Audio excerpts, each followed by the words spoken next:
That's a weird thing about being pregnant. I love having my belly out, like as it grows. It's literally like I just feel more comfortable that way. Hey guys, welcome back to my channel and welcome to my third trimester. Super crazy. You know, everybody says time flies when you're pregnant. In some ways that's true because I'm definitely getting in there. But in other ways, I've had a really hard pregnancy. As you guys know, I've been really sick. But lately I've had a couple of really good days. And so I made croissants, I got some workouts in, and I just decided to film and share some of the homemaking lovely things that have been going on here in our little homestead in the foothills. I also decided to sit down and answer a few more questions. If by the end of this video you're not sick of my talking and you want more talking, I've been uploading exclusive podcasts lately to my Patreon, so I will link that down below if you want to check that out. And with all of that being said, let's hop right in.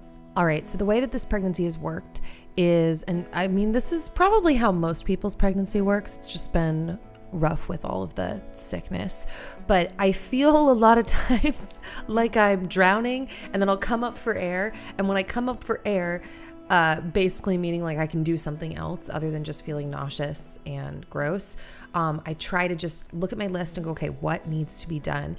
You know, personally, around the house, with Logan, projects I'm working on, just, you know, people I need to get back to, I want to get back to. And so on this day, I had enough food in me and I felt good. And I thought, okay, I'm going to start tackling a couple of other things now that I'm up for air. So I had a lot of laundry to put away. So I started off with that. By the way, I had to show you my cup and my belly shot.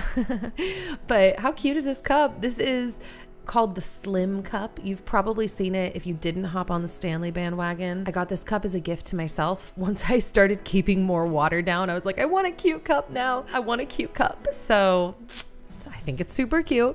And then I had to peek outside and show you that we were getting one of our first snows.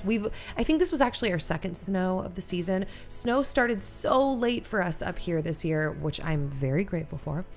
And then I made my way to the ground. I feel like I look a little bit like a hot mess in my like dirty fleece leggings in this video, but just roll with it.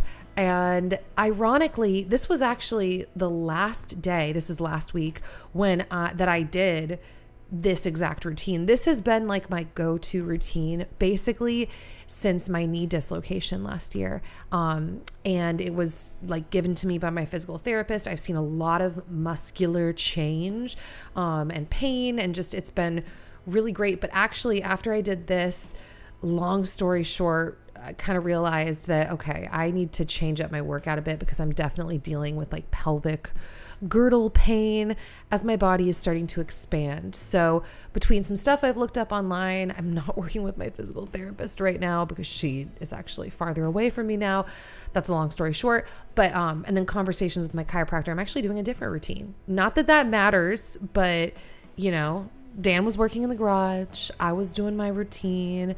I think Logie was probably working with him out there. They tend to spend a lot of time in the garage together. And I have to say, lunges are one of the things, and these like sideways lunges are one of the things that has really like changed my muscle development. Like I said, this is the last time I did it on this day because I was like, this was intense and definitely causing pelvic girdle issues. And obviously, as you get towards the end of your pregnancy, you have to kind of adjust things. I'll probably share with you guys some of the workouts I'm doing. So I was on a roll and I decided to cook some food. I've gotten comments and messages from you guys saying that you miss my food videos, and I really appreciate that. I really miss enjoying food. But on this day, it wasn't necessarily actively making me sick, and I felt like chili sounded really good, but I really wanted like a veggie rich chili. So I made a little spice blend. I mess around with different like spice blends that I'll find online. Sauteed my garlic and my onions, did my beef, added in a bunch of random veggies. I think it was like zucchini, yellow squash, carrots, celery, added in a like bean trio canned situation from I think Costco, diced tomatoes, some tomato sauce. I don't know if you saw my little hack. I always add water to every can of like, or jar of pasta sauce to get like the last bit out. added some bone broth, some balsamic vinegar, a little apple cider vinegar, some honey. I don't know. I was throwing stuff in, guys. I think I added some Worcestershire sauce too, and I didn't get that. It was really good, like really good, especially on this night. Oh, jalapenos, look at me go. I will say the next time I ate it, because I got a couple freezer meals out of this, which is amazing, I did have to add in more like salt. I don't know, I tend to undersalt things. This is kind of a side note. It's not really a side note, but super good chili. And then I sat on my balance ball in my room and ate my food. This is actually kind of a weird part of my whole food issue right now. It is so hard for me to get food down. I have to have like low stimulation, like quiet. I have to focus. I often have to count down for each bite. And then now kind of where I can sit, it has changed because of my pelvic girdle pain. So sometimes I have to be on the ball. Sometimes I have to be on a chair with like specific pillow support. Also, I had a side of blood oranges and pomegranate soda that I made with just some pomegranate juice, a little bit of honey, and some Gerolstein sparkling mineral water from Germany. I love that stuff. And then I had to show you guys the sunset on this night because it was unbelievable.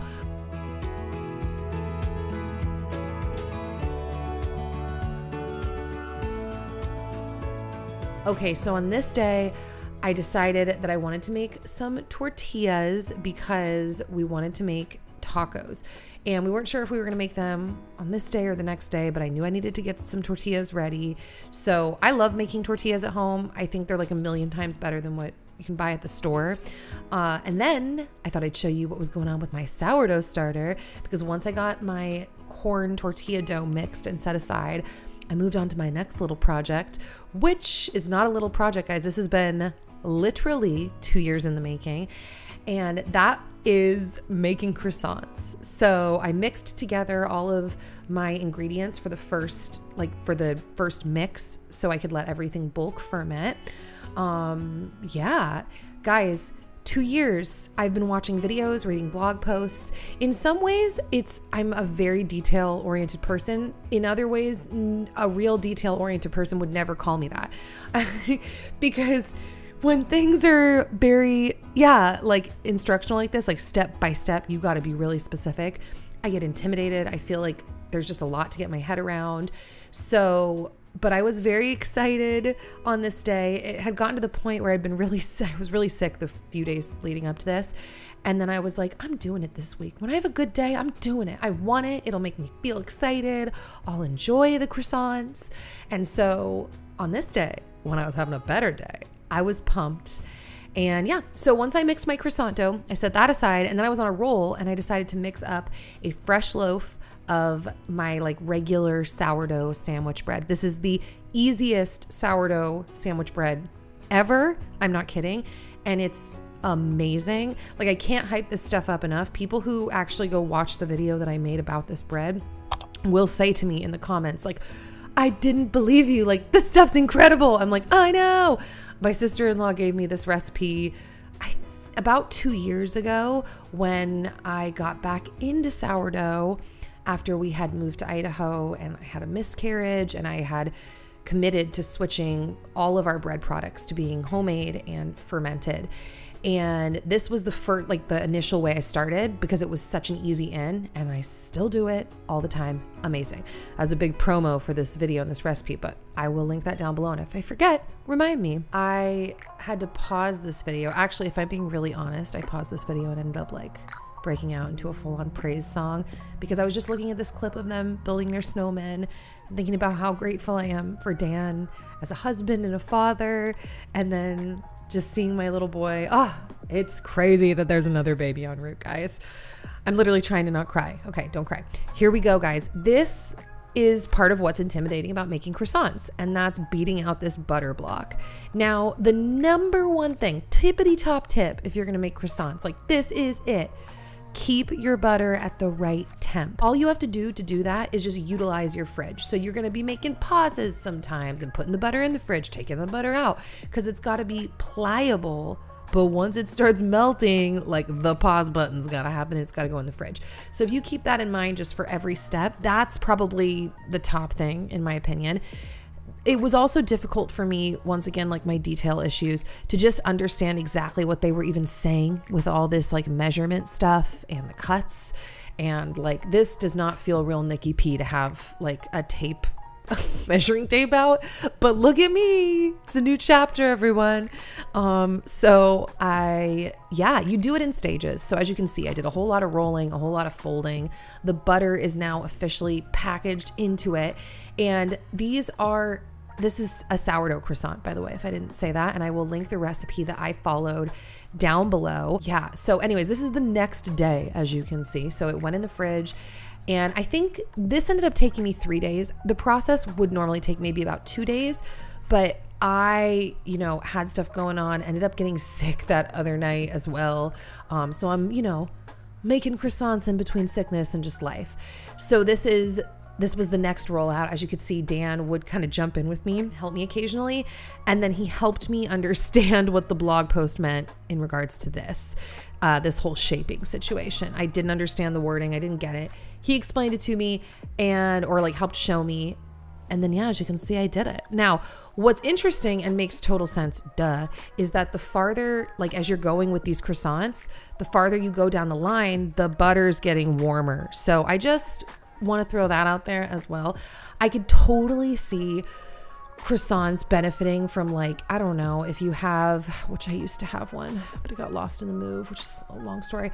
It's if you have like a pastry block that you can actually pre-cool and then roll your stuff out on, that would help, because it ended up ultimately creating different consistencies across different croissants because of where the butter was in the process. Now, as you can see, these layers are amazing. I'm literally so proud of myself. Guys, I guess that's it. I jumped ahead. I forgot to show you. I also put egg white on top, and it called for like milk or something like that. And as you can see, I lost a lot of butter, which kind of means I did it wrong. You're not really supposed to lose that much butter, but I also kind of did it really right, guys, because it was delicious. I had so many layers. Now, it is less impressive when you see me open it because it looks like it should have baked a little more, but also these layers like were incredible. Anyways, okay, B, as good as I did, like I said, it should have baked longer, and I needed to use pastry flour. I've not dabbled much in different types of flour, but the next time I make croissants, that just is essential to me in my mind, because everyone agreed that the croissants were insanely delicious, but they were too dense. And it was partially, I think, from being a little underbaked. I'm still messing with the butter temp. Clearly, I gave you guys a butter speech and then you saw my butter melt out. If any of you have tips around making croissants, feel free to let me know down below. But yeah. Hello! In my bedroom vlogging. Very exciting. So I wanted to hop on here. We're about to leave to a midwife appointment here in about 30 minutes.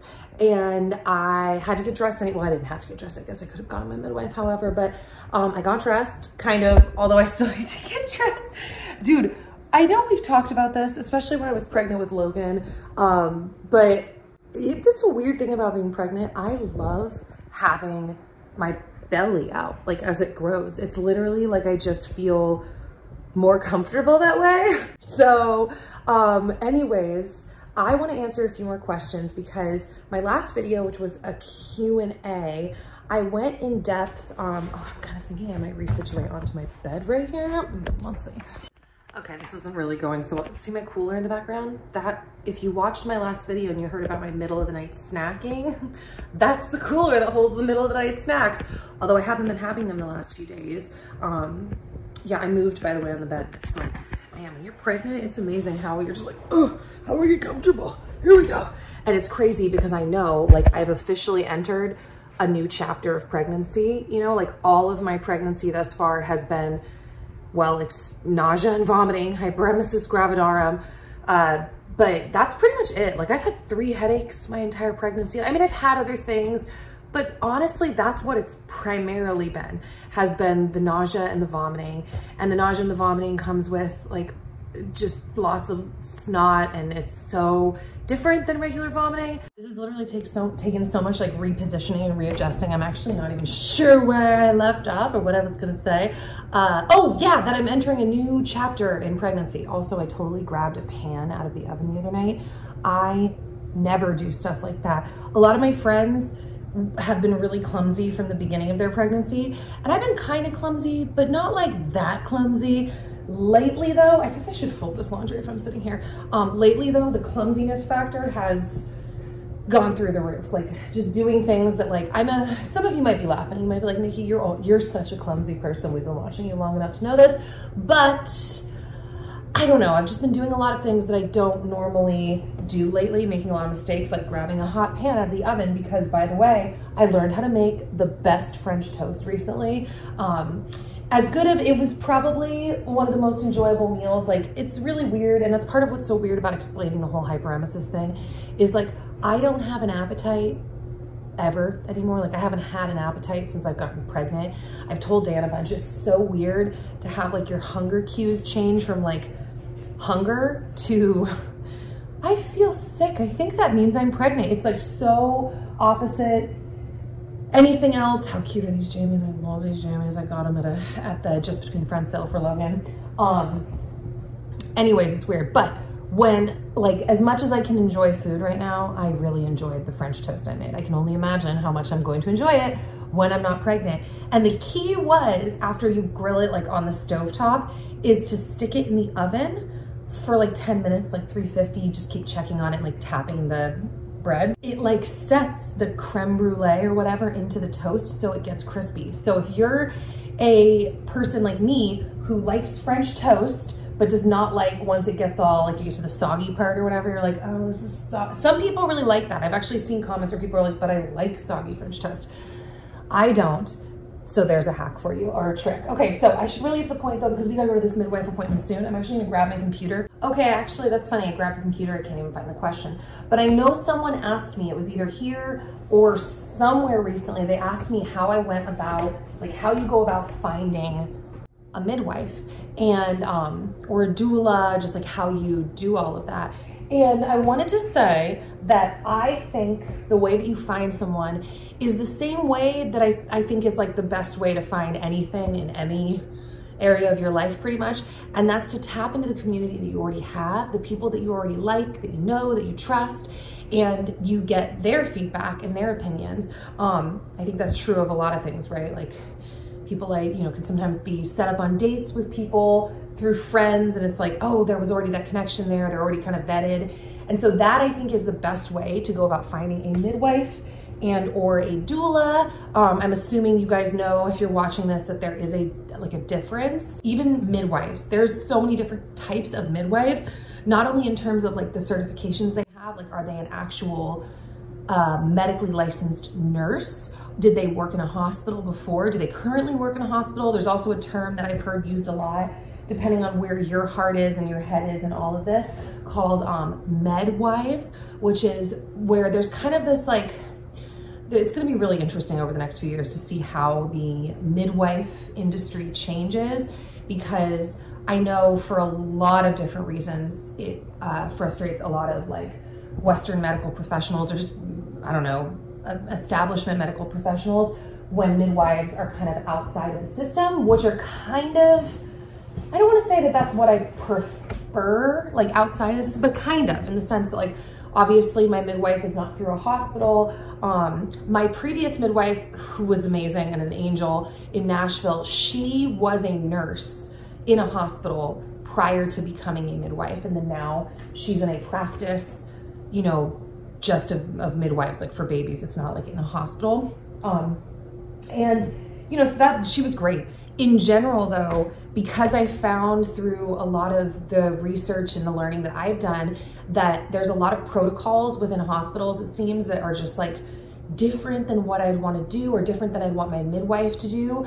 Because of that, yeah, I don't even know. I just tend to be an out of system kind of person. So, you know, if you're not getting any recommendations from your community, let's say, I think I already literally folded everything. Okay, already got it all in piles. Let's say, oh, just kidding, a couple more. You don't know anyone that's used a midwife. You don't have that in your community. Maybe you're like me, where prior to getting into all of this, I had known one person ever to birth at home, and I literally just thought like, and I don't mean this in a bad way, obviously, but I was just like, oh, they just don't have the money to do it, so they just had to birth at home. I didn't know there was this whole ideology and like worldview around birthing in general. So I didn't have a ton of friends that were in that space. Now I've met so many women that are like home birthers and they're just passionate about natural birth. I did know a few though, and even still, even though I didn't know many, the few I knew, I tapped those resources like and asked people. And it was hard and scary at first, like putting myself back there. I do remember being like, what the heck am I gonna do? But I basically went with like, well, a lot of people were really booked up. Apparently midwives book up fast. So part of it was availability. Part of it was just my friend gave me such a passionate recommendation for this midwifery service. I was like, ooh, I'm vibing just even your referral. But I didn't have tons of referrals, you know? So, and if you don't have the community, that's my point, look around for birth centers. Everybody always says interview midwives. I would like to say that to sound smart. I haven't really done it. Like I talked to Jen, my first midwife, and we were like, great, this is perfect, awesome, we're on.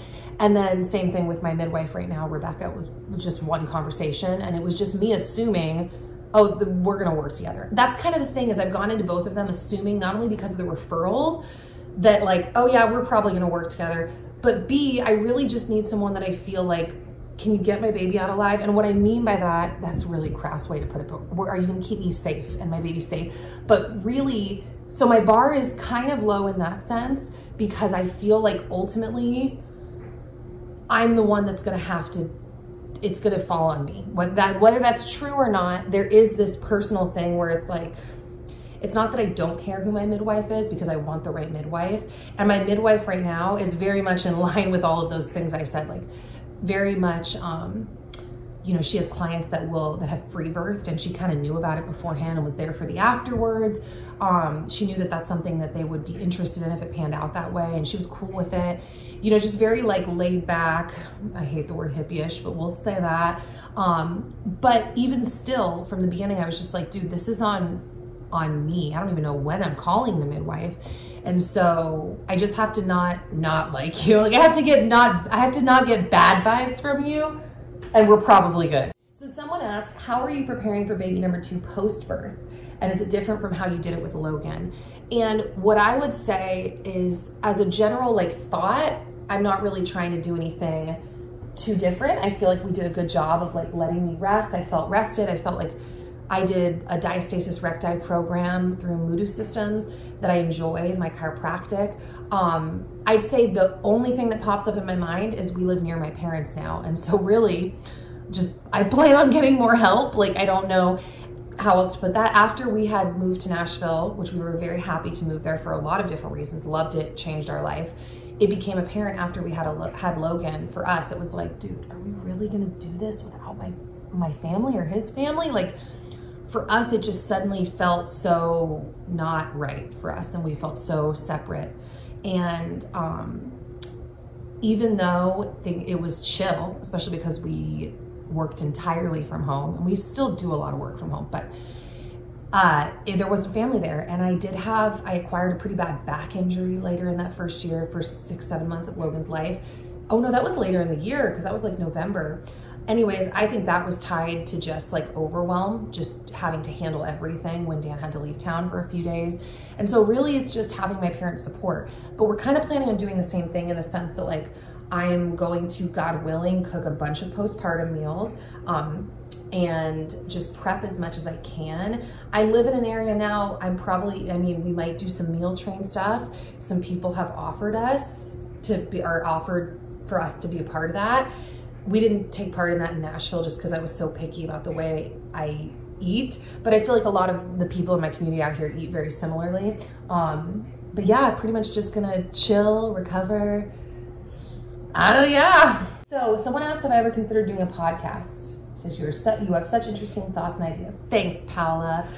Well, I've done a podcast, although it wasn't like super consistent, but I have a whole bunch of episodes up. If you look up Tea Talk on podcasts, and it's extra episodes beyond just the interviews you've seen here on the channel. And then I'm actually currently doing a weekly podcast on my Patreon. So if you want to check it out, I'm doing all kinds of topics. The last episode I put up was about all of the audiobooks that I've been listening to recently. And then I talked more about just my heart around pregnancy, just kind of elaborated more things, right? Because I feel like it's always hard for me to stop talking. And yeah, I have a bunch of things that I've just talked about over on Patreon, even prior to doing this podcast, that just a lot of stuff that's up there. So shout out to that. Shameless plug. Okay, someone asked, what is your advice? Oh, I gotta wrap this up soon. My tummy's getting real and so is my hips. For new mothers, I'm 13 weeks with my first. So, okay, Julia, if you're watching this, I would say my top piece of advice is to educate yourself and then follow your gut. Now, I feel like usually when people say educate themselves, like educate yourself, and maybe this is kind of what I mean. It's like, there's important information you have to know, and if you know it, you'll make the right decision. Like, you know, you just need to educate yourself. And that's kind of what I mean. Obviously, I've stumbled on what I think, like I've made the decisions for what I think is right for me and my baby. But I also think that just everybody's got such different circumstances and life situations and family dynamics and financial backgrounds and health history and all of that. But I think it's really important for my personality, my opinion, to actually like get the information in, not just like, la, la, la, la, like, oh, my doctors will take care of me. Everyone will figure it out. Most of the people, most of the women that I know that took that route, regretted it after their first. They're like, dang, I wish I had like been paying more attention. And maybe it's not in some big dramatic way. Like I'm thinking of one friend in particular who had told me that. She's like, man, you were so informed going into your first. I wish I had paid attention. I just kind of said like, oh, the doctors will take care of me. And they did. She didn't have anything, like I said, super traumatic go on, but she regretted it enough to say like, I wish I had known, I would have made some different decisions. So try not to stress about it too much, which can be easier said than done. But in general, has this been weird, by the way, that like this skull is coming out of my head right here? This is kind of weird, huh? Anyways, in general, learn the information and then, you know, talk to people that you love and trust or admire around you, whether that's professional, like medical professionals, friends, whoever feels like they're a safe person to bounce these thoughts off of, and then follow your gut. That's really what I would say to that. And when I say, I guess to make that specific, you know, it's just all the things that, you know, the things that are going to be decisions in your near future. That's really what I mean in terms of like educating yourself. The education never ends, right? Life never ends. You keep learning new things, encountering new things. But in terms of the things that are coming up ahead of you around your birth, around maybe tests that you might be asked to participate in, shots, we can all talk about shots, for when the baby gets there, like, you know, the birth, obviously. So things like that you just want to look into and weigh it out. And yeah, congratulations. This is such a crazy life change. Someone asked, what are you most excited for with this new little one? And I would say that just seeing the unique human that's growing in me. Like if you watch my birth video, you know that I was very dramatic, very excited, very shocked when Logan popped out. It was stunning to me to see like, wow, here's this totally unique person that was knit together in my womb and I didn't see them this whole time and now they're here. So I'm just excited to meet them. And then I'm excited to see Logan with them and see what that dynamic is like. And, you know, just, I love Logan so much. Like I love him so much. It is almost unfathomable to me to picture like how I'm going to, and every parent going from 1 to 2 says this, right? So I'm just repeating the cliche, but it's unfathomable to me to picture how I'm going to love another person that much. But that's what's exciting because I already know from what everyone says I will. So it's like, oh my gosh, what is this person gonna be like? So yeah, just excited to meet them. I think that's it. I think that's where I'm gonna wrap this up. Quite a few people asked about names, and I will say this. The names that we've picked are a little more classic than I expected being drawn to. But one thing that I've noticed about me and us is, especially me, I really like names that have a meaning. I'm not necessarily, I wouldn't go so far as to say like, every time you say that person's name, you are calling out that trait, whether you realize it or not, you know, because names like have meanings. I wouldn't say that, but like in a really vague woo-woo-wee-wah way, it's like kind of, not really, but I don't know. So I find meanings of names fascinating. So I'm still not gonna tell any of them though. We're gonna keep them close to our hearts until the baby gets here and we meet them and we know what they are. Obviously we don't know the gender. If you didn't know that, now you know. We aren't finding out the gender till they get here. And yeah, we'll just see kind of what unfolds. But I do know that all the names that are on our lineup, like, we really like the meaning of them. And some of them, I was just attracted to the sound of it. And then I looked it up and I'm like, whoa, that is crazy that that's what that means, for reasons that, you know, I'm sure we'll talk about later. So, all right, guys. I hope that this was an interesting little add-in. I just wanted to like sit and chat because I felt like the last time I did this, I didn't get to answer. And there's still more questions, but I just talked for 12 years about each question. So it's hard to like narrow it down. But I got to go to my midwife appointment now, so. Kind of funny because the whole reason we were even able to film that on this day is because I messed up our appointment because I was too sick that morning and messed up the time. Forgot. Anyways. After I got to film that, this all ended up working out great. Dan was working on a gig too. The timing was great. And then this is my midwife's office. How lovely are the vibes, everyone? Just like tip-top vibes. I'm posing again in the mirror like last time, except with a bigger belly.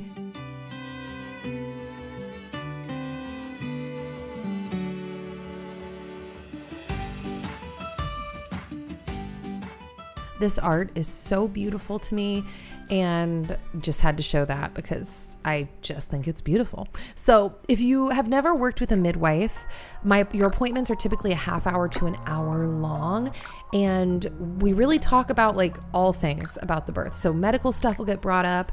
I have tests that are run, but we really just talk a lot about where I'm at, what I'm dealing with. Logie plays with the toys, which I just about keeled over when I saw this footage of him having the kitten get milk from the mama cat. And then my midwife measured me, and I was so excited because when I went into my last appointment, I was measuring 5 weeks behind where I was, and I was at 25 weeks and I was measuring at 20, and now I'm at 28 weeks and I am measuring at 25. So I had quite the growth, or the baby had quite the growth spurt. We listened to the baby's heartbeat, which was really sweet and just so hard to believe. At first I was like, is that my heartbeat? She's like, no, your heartbeat isn't that fast. But it was so sweet and just really beautiful. The bigger the baby grows in my belly and the stronger they get, it's just magic. I mean, I've told you guys that a bunch. It's magic. So strong. So brave. So I was very grateful for another beautiful appointment with Rebecca, just gearing up to birth this baby. I love midwifery care, and I'm really grateful to have learned about it. So that is it for this video, guys. I hope that you enjoyed it. If you did, please give it a thumbs up. That really helps to support my channel. I'm going to link my Patreon down below if you want to check out my chatty podcasts. And God willing, I will see you guys back here next week with another new video. Bye, guys.